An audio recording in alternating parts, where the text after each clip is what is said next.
और हमारे माँ बहन है, आप लोग भी जोरदार जयकारा करेंगे। बोले सच्चे दरबार की, पवन सूत हनुमान की, बाबा दीवार की, हर हर महादेव।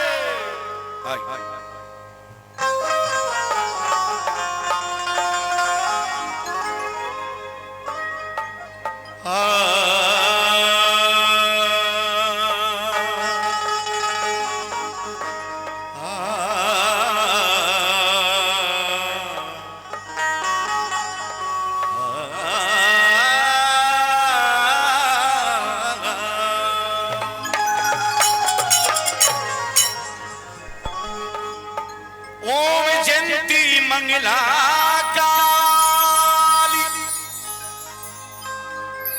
भद्रकाली कपाली, दुर्गा क्षमा शिवा धात्री, स्वाहा स्वधा नमोस्तुते।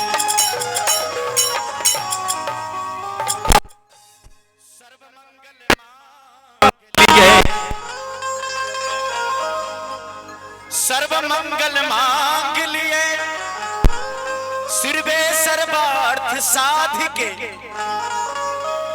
शरण्य त्र्यंबिके गौरी नारायणी नमोस्तुते।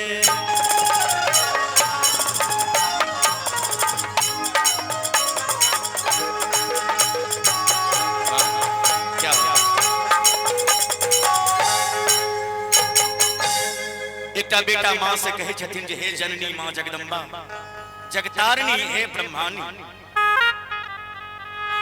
सकल जगती के हगे पाप धोबै छे, हमरा भेल आ कठोर के, हमरा भेल कठोर के। एक बार ताली बजा के सब आदमी के मैं के कोई छीने कन्या चर सतुलोरी के, मैं कोई छीने कन्या चर सतुलोरी के। सकल जगत के पाप धोबै छे, सकल जगत के पाप धोबै छे, हम कठोर के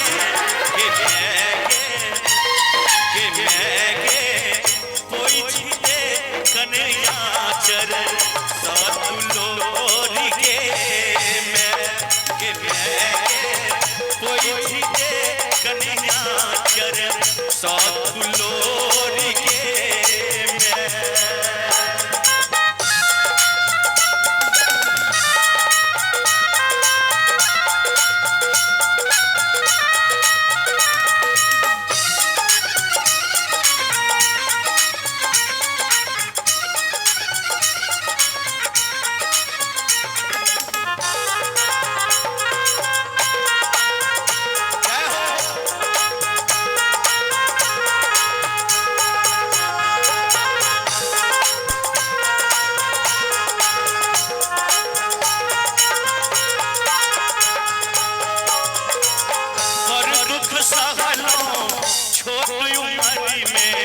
हमर दुख नहीं हो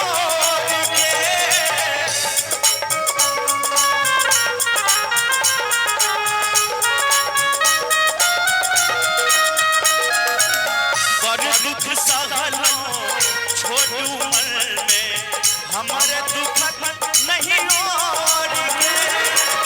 भटक भटक अब भाग गेलौं माँ, भटक भटक भाग गेलौं माँ, आग लगा लेन कोर के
बिना बात के बनावट हो नहीं सकती और बिना साज के सजावट हो नहीं सकती।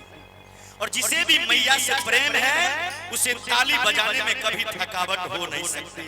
एक बार जोरदार ताली देंगे और एक बार दोनों हाथ उठाएंगे ईमानदारी से सभी आदमी। ए भौजी तनी हम हाथ उठाइयो दोनों। ए मटकी चाची वहीं के कहै छियै अहों दोनों हाथ उठाइयो जी। और भैया लोग तनी सब आदमी दोनों हाथ उठा के और ताली देबे। गई मैं के कोई दे कन्हैया चरण सतुलो के कोई दे कन्हैया चरण सतुलो के